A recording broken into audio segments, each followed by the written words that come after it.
In British Columbia, Canada, there is a highway that was made in 1941, labeled Highway 16, that runs diagonally across most of the province.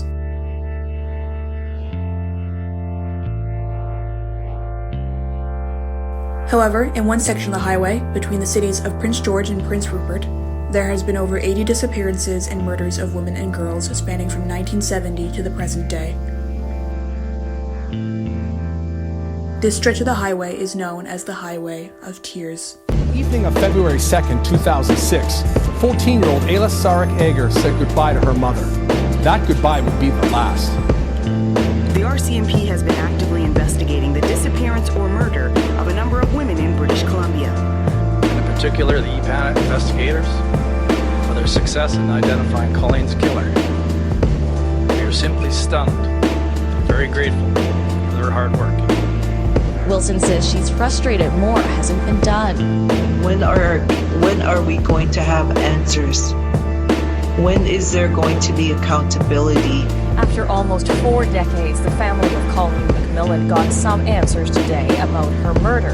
McMillan disappeared in BC back in 1974 while hitchhiking to a friend's house. Project EPANA is a dedicated task force investigating 18 missing or murdered women from 1969 to 2006. The Union of British Columbia Indian Chiefs says more services and supports are needed for family members, as well as a change in policing. In the RCMP, there's no such thing as a cold case. We work them until we bring a charge.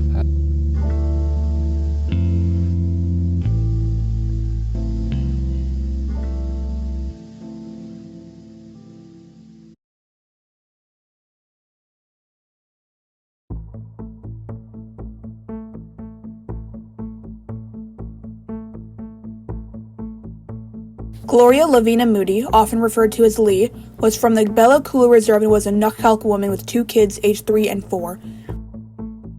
Moody's parents were David and Daisy, and Moody was the second oldest of 8 children. She was a really very happy person, very fun-loving and always trying to help people. She basically cared for us, me and my younger sisters, while my mother worked. On October 23rd of 1969, Moody traveled down to Williams Lake with her parents and her brother, David. Her family checked into the Ranch Hotel, and Moody went to a couple bars that night with her brother. They went to places like the Lakeview, the Maple Leaf, and eventually back to the Ranch Hotel itself and into the bar. Once David was ready to call it a night, he went back to the hotel room at 10 p.m., assuming Moody was right behind him. That was the last time she was ever seen alive. The next day, her body was found by 2 hunters near a cattle guard outside of Williams Lake near Highway 97. She was reported to have been beaten, sexually assaulted before bleeding to death. Every one of our lives took a wrong turn after the murder in our family. Even within the community, even today, people have a hard time talking about it.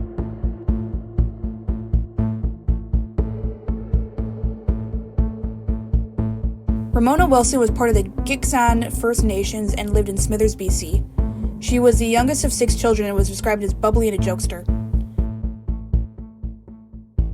She was my baby. When Ramona was born, I was so happy. I had a sister. In June of 1994, Ramona was 16. She had a job at a restaurant and played for a local baseball team. She was off to go to some graduation parties with her friend, but she didn't have a ride. She decided to hitchhike to Morristown, where the parties were taking place. Concerns started to arise when she never showed up or came home. When police were notified, they weren't concerned.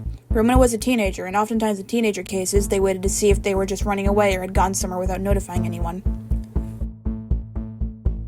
Her body was found 10 months later in April of 1995. Her body was found at the Smithers Airport, having been discovered by 2 ATVers. Near her body were nylon cables and a yellow rope, alongside the clothes she had been wearing the day she had disappeared, except for her shoes, which haven't been found. It was like, now what? Well, now I have to start looking for answers.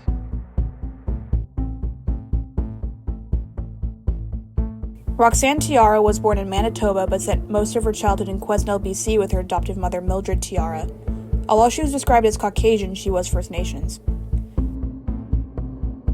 She was quite a good kid, a really happy, bubbly kid.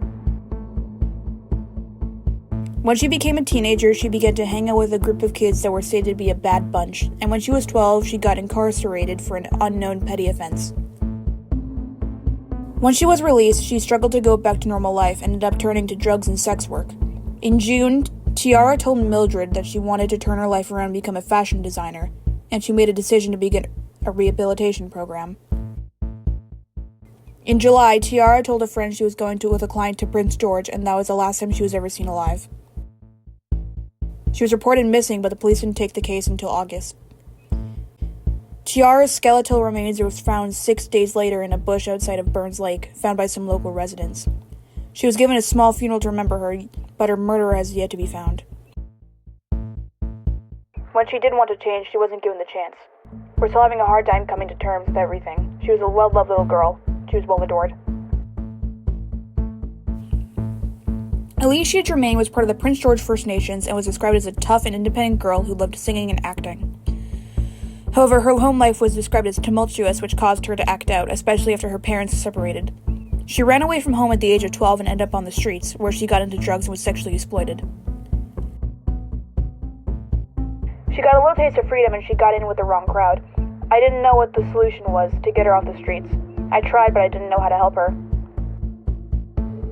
Germain did try to turn her life around, trying to quit drugs and return to school to finish grade 10. On December 9th of 1994, the Prince George Native Friendship Center was holding their annual Christmas dinner for street kids, which gave them a turkey dinner and donated presents, which Germain attended. After the dinner, Alicia had told an employee she was leaving quickly and would be back later, and to save her a present. At 11 p.m. that night, Germain's body was found behind the Holly Road Elementary School by 3 teens, which is in a rather forested area off of Highway 16. She had been stabbed to death, and her last known sighting was on a sidewalk in downtown Prince George. There was also evidence that she knew another victim, Roxanne Tiara, since they ran in similar circles and both died in the same year and on the same highway. In the fall of 2005, the RCMP created a task force with the purpose of solving cases of the missing and murdered women that had either died or disappeared along the Highway of Tears. It was dubbed Project E-Pana, the name coming from it being a result of the E Division criminal operations and the word Pana, which is an Inuit word describing a spirit that looks after souls before they completely pass on. The inspiration for E-Pana to be formed was Alicia Germain, Roxanne Tiara, and Ramona Wilson's cases. Later, they added Highway 97 and Highway 5 into the investigation, making Gloria Moody's case the earliest case to be in the investigation, making the official list much longer. Gloria Moody, Michelin Pear, Gail Ways, Pamela Darlington, Monica Ignis, Colleen McMillan, Monica Jack, Maureen Mosey, Shelley Ann Basque, Alberta Gail Williams, Delphine Nicole, Ramona Wilson, Roxanne Tiara, Alicia Germain, Lana Derrick, Nicole Hoare, Tara Lynn Chipman, and Ayla Sarek-Ager, the last to be counted. Ayla Sarek-Ager attended D.P. Todd Secondary School and was a member of the Lele Tenei First Nations. She was the youngest of 6 and was described as very friendly and easily trusting of others. In February of 2006, Sarek-Ager went shopping with her brother Tim and sister Kyla. At some point, the girls decided to go drinking, while Tim headed home, not wanting to participate.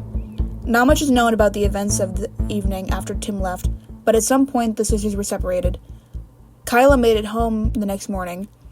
Sarek-Ager didn't. She had gone to a friend's house to ask for a ride home, but when she was refused, she had decided to walk. She was seen on surveillance footage walking down Quint Street and then was reported to have been seen passing a Save on Foods at 1 a.m. Her last sighting was her getting to a black van. After that, she was never seen alive. She was reported missing the next day, but the police waited 3 days before investigating. 7 days after her mom reported her missing, on February 10th, her body was found by a motorcyclist near the Tabor Mountain Ski Resort on Highway 16. She had died by blunt force trauma. Ayla Sarek-Ager was the last name to be added to E-Pana, but that doesn't mean she is the last victim of the Highway of Tears. From an interview with Vancouver Sun, "Did you go through about 200 unsolved cases before you decided on the 18? It was based on the number that the ViClass database would have searched.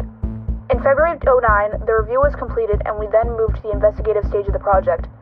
What we did is have 18 files. We can't investigate all at the same time. We prioritize files based on risk of losing evidence and the potential threats to the public." Out of 18 cases, there has been 2 cases that have been solved and a couple more with persons of interest.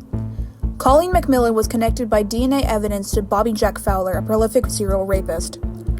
Gail Ways and Pamela Darlington are also suspected to have been victims of Fowler. Monica Jack was killed by Gary Taylor Handlin, who was convicted and sentenced to life with no chance of parole. Nicole Hoare was suspected to have been killed by Leland Vincent Switzer, but there was no human remains at any of his properties. However, that still leaves 13 women that have disappeared or died with no explanation or closure to the families, and that's only in Ipana. There have been over 80 victims in the Highway of Tears and 30 since Ayla Sarek Auger's death, most of which do not have answers, and some even still missing to this day. Just because I only showed 5 cases here, it doesn't mean they're more important than the others. All these women deserve to have their names known and their souls put to rest. They are mothers, sisters, aunties, nieces, grandmothers, friends, co-workers, students, and all of their stories deserve to be told. In recent years, there's been a lot more advocacy for making the highway a lot safer for women. It was announced that the self-service provider Rogers will be putting up 5 new cell towers along the highway so there will be service along the entire road. And there was a bus system implemented that had 5,000 customers in its first year of service. However, that didn't mean that it solved the problem. The missing and murdered Indigenous women and girls phenomenon is still around and still here. I hope that all these women can be given an end to their story.